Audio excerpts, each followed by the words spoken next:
Arlind, si e komenton projekt ligjin e ri për faljen e porteve pa garë tek investitorët strategjik?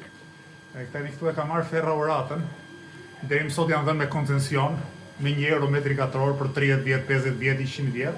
Ky është hapi tani i radhës i logjikshëm në pa logjikshmërinë korruptive të kësaj qeverie, që është praktikisht falja e pasurisë publike. Mo ajo që më bën përshtypje është fakti që unë nuk njoh një njeri që ka një pronë private, qoftë në majt malit, që është i gatshëm ta falë ta japë €1 metri katror, sepse çdo kush që e sheh me një koqirllëk pronën, private apo publike, edhe sikur mos ketë vlerë për momentin, e ruan për ditën që ajo pronë do të ketë vlerë. Vetëm aty ku pasuria publike menaxhohet nga ata që duan ta vjedhin, mund të ketë ligje e vendime si ky investitor strategjik, ku praktikisht falet pasuria publike me demek se nuk ka vlerë. Po mendoni çik, sikur ajo mos kishte vlerë, nuk do investonte njeri. Sa kohë dikujt i shkon mendje të investojë aty, do të thotë që ajo pronë ka vlerë aktuale dhe potenciale, dhe një shtet minimalisht i denjë do duhet që nëse do ishte detyruar ta shiste, ta bënte këtë gjë me jankam publik, edhe me ftesa kombëtare, ndërkombëtare, investitorëve që të konkurronin kushtet barabarta. Nuk e bëjnë se praktikisht duan të vjedhin. Faleminderit.